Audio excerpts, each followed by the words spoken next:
Lorsque le plongeur James Mosquito a été appelé pour aider une baleine à bosse en détresse au large des côtes de Californie, il faisait face à une tâche redoutable.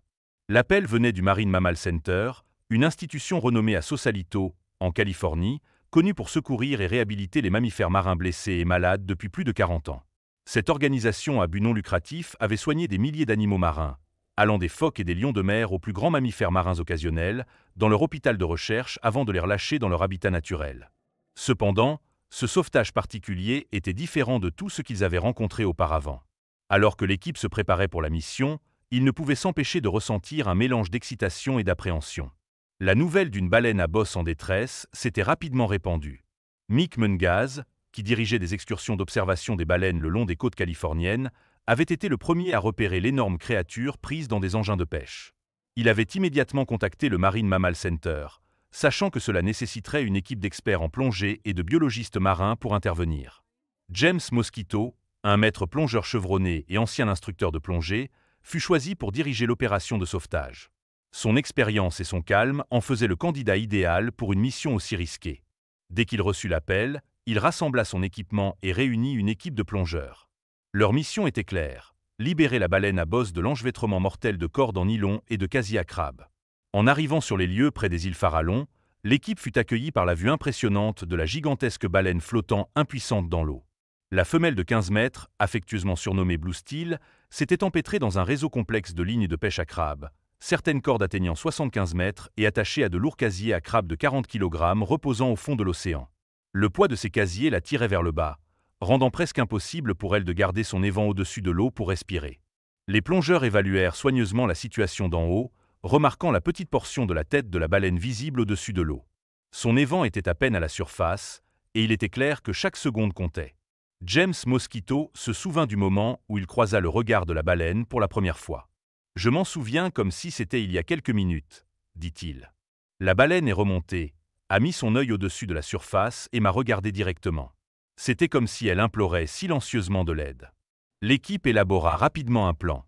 Ils savaient que les cordes avaient déjà causé des blessures importantes, coupant profondément dans la chair de la baleine et arrachant de larges plaques de graisse. Chaque seconde comptait alors qu'ils se préparaient à plonger sous la surface pour commencer la tâche délicate de la libérer de l'enchevêtrement. En descendant dans les profondeurs, l'ampleur de la situation de la baleine devint apparente. Les cordes étaient étroitement enroulées autour de sa queue et étaient même passées par sa bouche, causant un stress et des blessures supplémentaires. Le poids des casiers à crabes ajoutait à la complexité de la situation, la tirant vers le bas et rendant difficile de garder sa tête au-dessus de l'eau. Malgré les circonstances désespérées, la baleine resta remarquablement calme. Elle flottait sereinement, presque comme si elle comprenait que l'équipe était là pour l'aider. Les plongeurs travaillaient méthodiquement, utilisant des outils spécialisés pour couper les épaisses cordes en nylon. James Mosquito fut le premier à commencer à couper, son cœur se serrant en réalisant à quel point la baleine était enchevêtrée. « J'étais le premier plongeur dans l'eau, et mon cœur s'est serré en voyant toutes les lignes enroulées autour d'elle. Je ne pensais vraiment pas que nous allions pouvoir la sauver, » raconta-t-il plus tard. Pendant des heures, l'équipe travailla sans relâche, coupant soigneusement les cordes tout en étant attentive aux mouvements de la baleine. Ils étaient conscients des risques encourus. Un seul coup puissant de la queue de la baleine pouvait causer des blessures graves ou pires. De plus, les eaux autour des îles Farallon étaient connues pour être fréquentées par de grands requins blancs, ajoutant une couche supplémentaire de danger à la mission. Alors que l'équipe continuait son travail, elle ne pouvait s'empêcher de ressentir une connexion avec la majestueuse créature. Mosquito décrivit plus tard un moment inoubliable lorsque l'œil de la baleine rencontra le sien alors qu'il coupait les cordes de sa bouche.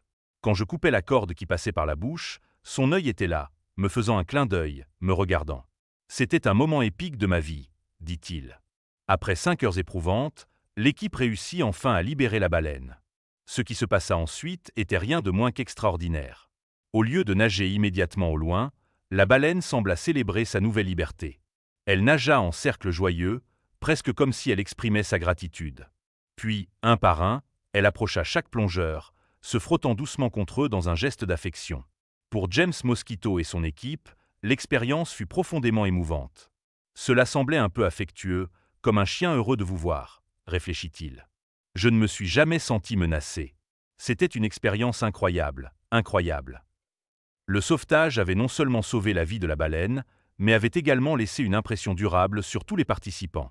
Le sentiment d'accomplissement et la connexion émotionnelle qu'ils ressentirent avec la baleine soulignèrent l'importance de leur travail.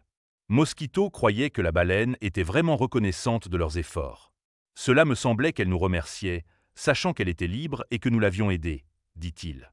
Le lien formé entre les sauveteurs et la baleine durant ces heures critiques était un témoignage de la puissance de la compassion et de l'esprit indomptable de ces magnifiques créatures. Il a dit que ça s'est arrêté à environ 1 pied de moi, m'a poussé un peu et s'est amusé. Même Menago, un observateur de baleines expérimenté, était stupéfait. Il avait passé d'innombrables heures à observer les baleines dans leur habitat naturel, à documenter leur comportement et à partager ses connaissances avec des touristes et des passionnés. Pourtant, cette rencontre particulière l'a laissé sans voix. Les légers coups de la baleine et son comportement joueur étaient uniques, faisant de ce moment un souvenir gravé profondément dans sa mémoire. Vous détestez trop anthropomorphiser, a continué Menago, mais la baleine faisait de petites plongées et les gars se frottaient les épaules avec elle. Ce n'était pas seulement les plongées qui captivaient tout le monde.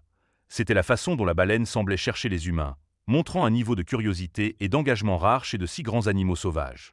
Je ne sais pas exactement ce qu'elle pensait, a-t-il admis, mais c'est quelque chose que je me souviendrai toujours. C'était tout simplement génial. La scène, remplie d'émerveillement et de stupéfaction, semblait presque surréaliste, comme si les frontières entre les espèces s'étaient momentanément dissoutes. La question restait, la baleine essayait-elle de remercier ses sauveteurs? Personne ne pouvait le dire avec certitude. L'idée qu'un animal puisse exprimer de la gratitude est une notion qui touche la sensibilité, mais c'est aussi une idée que les scientifiques abordent avec prudence. Cependant, les rorquals à bosse sont connus pour être plus affectueux que d'autres baleines, et leur structure sociale complexe et leur comportement suggèrent souvent une profondeur d'émotion que les humains ne comprennent pas encore pleinement. Vous entendez des rapports de rorquals à bosse amicaux s'approchant des plaisanciers, surtout en Basse-Californie, a noté Menago, réfléchissant aux histoires occasionnelles de rencontres rapprochées. Mais pour la plupart, ils n'aiment pas être interagis. Le comportement de ces baleines est généralement caractérisé par une certaine distance, ce qui rend le contact direct avec les humains une rareté. Shelby Stout du Marine Mammal Center a déclaré à SF-Get « Bien que de telles interactions puissent sembler réconfortantes, elles sont exceptionnelles et doivent être abordées avec prudence. Ce sont des animaux sauvages, après tout, et leurs actions peuvent être imprévisibles. » Pourtant, la nature extraordinaire de cette rencontre ne pouvait être minimisée. Peu importe ce que signifiait réellement la réaction étonnante de la baleine envers ses sauveteurs, Mosquito, l'un des sauveteurs, restait convaincu que ses intentions étaient positives. C'était définitivement un sentiment d'affection, a-t-il dit à White Shark Video, sa voix remplie d'émotion alors qu'il racontait l'événement. Pour lui, ce n'était pas juste une rencontre fortuite. C'était un lien profond, presque spirituel, un rappel fugace mais puissant des liens partagés qui existent entre tous les êtres vivants. L'événement est rapidement devenu un sujet de discussion parmi les biologistes marins, les conservationnistes et les spécialistes du comportement animal.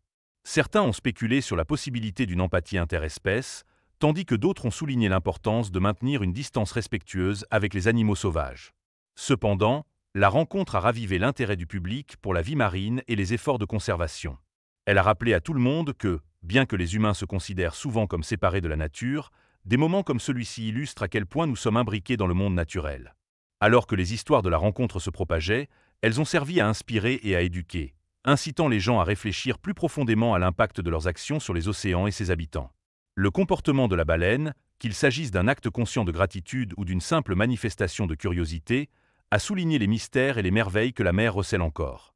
Et pour ceux qui étaient là, ce fut une journée qu'ils n'oublieraient jamais, un témoignage de la beauté inattendue qui peut surgir lorsque les humains et la nature se rencontrent.